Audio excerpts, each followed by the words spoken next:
del Padre, del Hijo y del Espíritu Santo. Amén. Queridos hermanos, continuamos nuestra explicación de la doctrina católica, apoyándonos en el Catecismo Mayor del Papa San Pío X, y lo amplificamos debido a que hoy la familia está en gran peligro.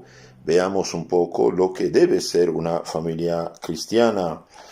Hoy me apoyo en el libro del Padre Filipón, con PH se escribe Filipón, los sacramentos en la vida cristiana, el sacramento del matrimonio, y hoy nos hablamos de la formación de la inteligencia y cómo la fe protege y favorece la familia. Entonces, hablemos de virtudes cristianas que debe tener un matrimonio cristiano, una familia cristiana. La razón profunda de la desaparición de la fortaleza de ánimo y de las otras virtudes cristianas que hacen a los santos debe buscarse ante todo en la creciente apostasía de las naciones. Entonces, la razón profunda de la desaparición de la fortaleza de ánimo de los cristianos es vivir en un ambiente de una sociedad apóstata que reniega, rechaza, menosprecia, lucha contra la fe cristiana. Ahí se oculta la verdadera raíz del mal. La inteligencia disque moderna, apóstata, superficial, ha perdido el sentido de Dios y ha renegado de Cristo. El Evangelio ya no es la luz del mundo. Unos eslogans de unos disque pensadores que quisieron tomar el lugar del Evangelio. El Evangelio ya no es la luz del mundo. En lo que concibe la mayoría de los hombres, Dios es puesto de lado completamente. Ya no es el fin supremo de la vida, y las almas sumergidas en la materia ya no son capaces de levantarse sobre los alimentos terrenales. Miren, por ejemplo, hoy 6 de julio 2020, estoy grabando esto 6 de julio 2020, estamos todavía en la peste, en lo de llamada coronavirus. Mire, hace 4 meses las iglesias están cerradas, toda la semana la gente puede moverse, o más o menos, salvo el domingo. Domingo, toque de queda total. Y bien, hay algún problema. Las iglesias tenían que ser el lugar último cerrado, claro, con las precauciones adecuadas, pero las iglesias están cerradas. Entonces, eso significa que dan más importancia al cuerpo que al alma. Y bien, nosotros le damos importancia a la vez al cuerpo y al alma. El ser humano está destinado a la eternidad. La familia de antaño, con sus creencias tradicionales verdaderas y sus prácticas de piedad, mantenía los espíritus en una atmósfera cristiana, en la cual la fe lentamente arraigaba en el alma de los niños. Ya podía llegar la hora de las pasiones, encontraba almas fuertes, apoyadas en Dios. Es verdad que nuestros padres, pecadores como nosotros, no estaban exentos de faltas, conocían nuestras caídas y extravíos, pero la fe permanecía en ellos como indestructible principio de resurrección y de vida. Después de los momentos de locura pasajera del pecado, sabían caer de rodillas para pedir perdón al Señor, confesar sus pecados, llorar sus faltas. La ofensa inferida a seguía siendo a sus ojos vituperable, mientras que el niño de nuestros hogares y escuelas descristianizados, la juventud de nuestros días, y que va al lugar de pecado, de dancing, de bares, de discoteca, ya no conserva ni siquiera el sentido del mal. Entonces, en el pasado sí pecaban, pero sabían que estaba mal, y sabían que hacían mal, y sabían ponerse de rodilla. Hoy se perdió el sentido del mal, del pecado. Las almas actuales han perdido el ideal de la fe. Y tenemos que despertar la fe para favorecer la familia y protegerla. Despertar y desarrollar el sentido de la fe constituye la gran misión del hogar cristiano. Nadie se imagine que las verdades eternas de nuestro credo no ejercen influencia sobre la vida práctica. La experiencia de las almas muestra pronto que las más altas verdades religiosas pasan de la inteligencia a la vida de una persona, para convertirse allí en las fuerzas más poderosas de su acción. Muy importante esto. Las verdades de la fe pasan de la inteligencia a la voluntad y se transforman en fuerzas poderosas de la acción. Son los dogmas que forjan a los pueblos y explican su dinamismo en medio de las naciones, como son las convicciones las que dirigen en detalle cada una de nuestras vidas. Dios es la gran idea que domina y divide el mundo. Si los santos hablasen, nos dirían, los más que deben a los primeros años de su formación familiar, los principios que labraron la grandeza de sus vidas. Quite la fe, no queda nada. Y hoy hablan mucho de neutralidad. Esa es una mentira. Uno no puede ser neutro, es imposible. Neutro ni de uno de otro. No es posible. Y bien, si no afirmamos claramente, varonilmente, como testigos de Cristo, nuestra fe, nuestro credo, y bien, vamos a seguir los que lo rechazaron, a ser parte de la banda de los apóstatas. La neutralidad es una mentira. ¿Qué declara esto? Es de máxima importancia para el pleno desarrollo del espíritu de fe en las inteligencias que la enseñanza profana ella misma se imparta en clima cristiano. Y con justo título la Iglesia, guardiana de la fe en las almas, ha reivindicado su derecho absoluto de contar con escuelas, colegios y universidades.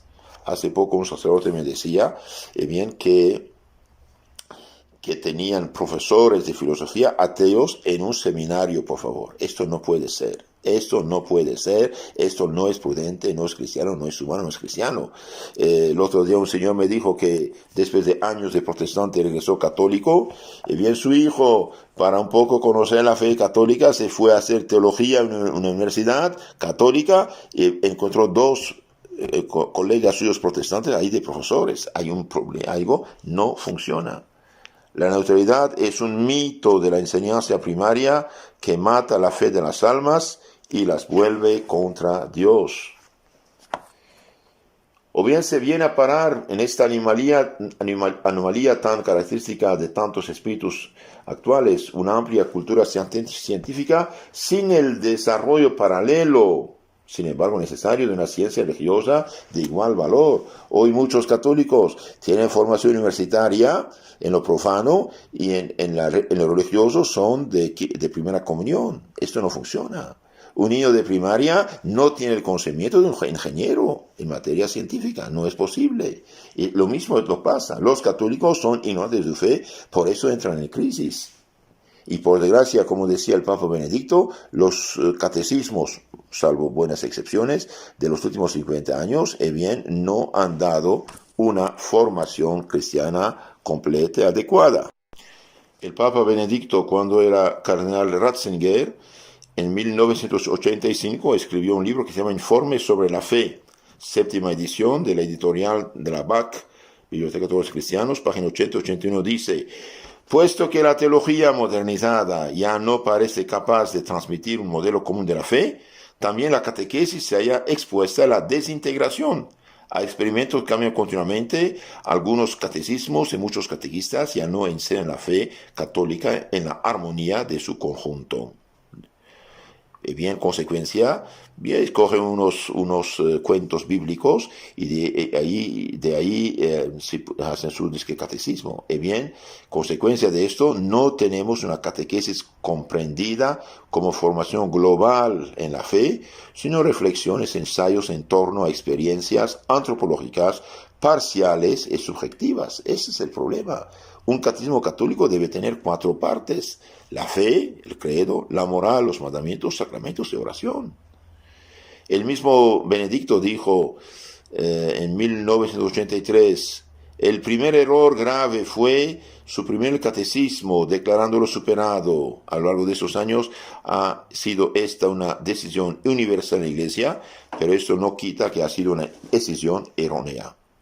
Y también dijo: es necesario tener presente que desde los primeros tiempos del cristianismo aparece un núcleo permanente irrenunciable de la catequesis, es decir, de la formación de la fe. Como dije, el credo, la oración, Padre Nuestro, decálogo, mandamientos y sacramentos. Esta estructura fundamental ha sido abandonada en demasiadas catequesis actuales, con el resultado que comprobamos la disgregación del sensus fidei, disgregación del sentido de la fe en las nuevas generaciones, a menudo incapaces de una visión de conjunto de su religión. Y hoy estamos cosechando los frutos de esos catecismos, bien no completos, hasta falsos a veces. Entonces aquí dice nuestro libro que unos tienen una cultura científica de alto nivel y en lo religioso, bien, son niños. Nuestros ingenieros y nuestros sabios preséntanse como gigantes en el dominio del saber profano y como enanos en el plano religioso. Unido el catecismo sabe más que ellos, cuando el catecismo era bueno, y ahora ni esto saben. Vienen las objeciones, un violento ataque de las pasiones, y esta fe inculta se desvanece en una inteligencia no armada para los grandes combates de la fe al servicio de Cristo. Las culturas religiosas y profanas deben crecer simultáneamente. Incumbe a los padres de familia el deber riguroso de seguir velando sobre sus hijos, hechos ya estudiantes de las grandes escuelas y universidades, a fin de que su formación religiosa permanezca a la altura de su cultura profana. No le es permitido a un cristiano el ignorar el sentido profundo de los dogmas fundamentales del cristianismo. La teología no es una ciencia reservada a los clérigos. Constituye una necesidad y un despliegue normal de la inteligencia humana que reflexiona acerca de los misterios de fe y acerca de sus repercusiones en la vida práctica. Hoy prácticamente esto desapareció por completo. Todo cristiano culto debería recibir una sólida formación teológica adaptada a su vocación personal y a su función social. Algunas almas están ávidas por su vida interior de escrutar el misterio de la Trinidad. Muchas deberían ser dirigidas en sus lecturas para adquirir una inteligencia más profunda del misterio de Cristo, una comprensión más sobrenatural de la misión de la Iglesia, una certidumbre más luminosa de la vida del más allá. Corresponde a los padres desarrollar en el alma de sus hijos ese gusto por la verdad religiosa, ese amor al Evangelio que deberá ser su guía hasta el anochecer de su vida. Que hermanos, hoy por desgracia hay muchos teólogos que ya no tienen fe católica. Unos no tienen fe católica, pero perdieron una fe. Entonces escriben hasta teología ficción. Y es otro drama. Una persona piensa tener un libro de teología y aprende herejía. Otro drama, realmente. Por eso hace falta apoyarnos en los viejos catecismos, los libros de los santos. Ahí tenemos la fe católica explicada. Cuando se educa a un niño, hay que pensar siempre en el hombre de mañana. En lugar de mantenerlo bajo tutela, enséñele a dirigirse a sí mismo bajo la mirada de Dios. Tocamos aquí una de las lagunas más graves de nuestra educación religiosa actual. Impónense prácticas, no se procura suficientemente arraigar convicciones y principios de acción. Hace falta enseñar prácticas, sí, claro, pero también hace falta arraigar convicciones, principios de acción. Es para asombrarse, pues, que salido de su medio familiar o de nuestros institutos de enseñanza, nuestros niños no aplican ya el Evangelio en la conducta de su vida. Se han adiestrado autómatas, no se han formado cristianos. Hace falta formar convicciones, tener a los niños esta presencia de Dios, que es el creador de todas las cosas. En la charla siguiente hablaremos de otras virtudes que deben enseñarse en la familia.